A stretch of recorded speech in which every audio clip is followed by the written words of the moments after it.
آپ سے ہی پوچھ لیتے ہیں سر کہ یہ جو موجودہ حکومت ہے آپ کی، جو اتحادی حکومت ہے بظاہر، جس میں مین پیپلز پارٹی شامل نہیں ہے، لیکن بہرحال کسی نہ کسی طرح حکومت کو سپورٹ کرنے میں اس کا کردار ہے، تو آپ کی حکومت کیا 5 سال پورے کر لے گی؟ نظر آ رہا ہے سر آپ کو؟ ڈاکٹر صاحب، آپ کے اس سوال کے حوالے سے، کیونکہ آپ نے پیپلز پارٹی کی بات کی، تو میں اس حوالے سے بات ضرور کروں گا کہ پیپلز پارٹی اور دیگر بھی جو اتحادی ہیں ہمارے ہاں، دیکھیے ہمارے ہاں جو سسٹم ہے، لمبی بات ہو جائے گی، میں اس کو بڑا مختصر کرنے کی کوشش کروں گا۔ ہمارے ہاں کوئی پیور پارلیمانی جمہوری نظام نہیں ہے۔ اکثر اس کو کہتے ہیں، بہت سارے نام دیے جاتے ہیں، کوئی اس کو کنٹرول جمہوریت کہتا ہے، کوئی اس کو ہائیبرڈ نظام کہتا ہے، کوئی مختلف نظام ہم ان کو کہتے رہتے ہیں۔ تو یہ ہمارے ہاں بیسیکلی نظام ہے جو اس کو چل رہا ہے۔ پیپلز پارٹی بھی جو ہے وہ بھی اپنے مفادات کے لیے وہ ہمارے ساتھ ہے، کیونکہ سیاست میں کوئی کسی کے ساتھ کوئی روح رعایت نہیں کرتا، وہ اپنے مفادات کے لیے چلتے ہیں۔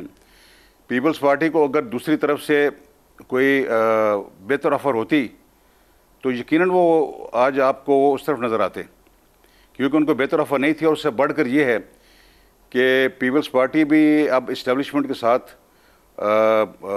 مکمل طور پہ آج نہیں بلکہ کافی عرصے سے اس کے ساتھ وہ اٹیچڈ ہے۔ تو اس لیے میں نہیں سمجھتا کہ کوئی ہماری موجودہ پیپلز پارٹی یا دیگر جو ہماری اتحادی جماعتیں ان میں سے کوئی بھی چھوڑے گا جب تک موجودہ کولیشن گورنمنٹ کی اسٹیبلشمنٹ کے ساتھ حالات جو ہیں وہ ٹھیک رہیں گے۔ اور میرے نزدیک، میرے اپنے تجزیے کے مطابق حالات جو ہیں مجھے مستقبل قریب میں وہ مضبوط ہی نظر آتے ہیں، مجھے اس میں کوئی خرابی نظر نہیں آتی۔ اور اس میں بہت بڑی وجہ جو دیگر جو ہماری جو اپوزیشن پارٹی اس وقت ہے پی ٹی آئی، اس کا رویہ ہے، اس کی لیڈرشپ کا رویہ ہے کہ جس قسم کا انہوں نے رویہ اور جس قسم کا انہوں نے طرز عمل اپنا رکھا ہے۔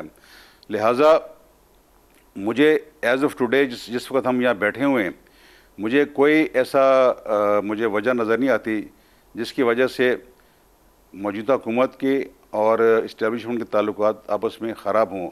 ہاں، البتہ یہ بات کر کے میں ایک دوسری بات کروں گا۔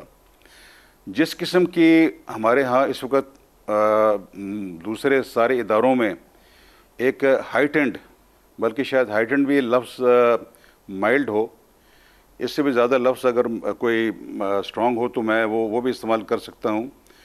جس قسم کی محاذ رائی اور رسا کشی شروع ہو چکی ہے، خاص طور پہ عدلیہ کی میں بات کروں گا، اگر یہ محاذ رائی اور اس کی جو انٹینسٹی ہے یہ بڑھتی گئی، اس میں کوئی کمی نہ آپ کو نظر آئی، اور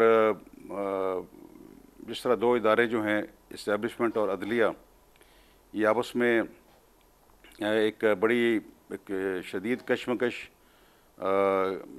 کی کیفیت میں یہ آ چکے ہیں، اور مزید اگر آ گئے تو ہو سکتا ہے کہ اس صورتحال میں ہمارے ہاں جو موجودہ سسٹم ہے وہ قائم نہ رہ سکے۔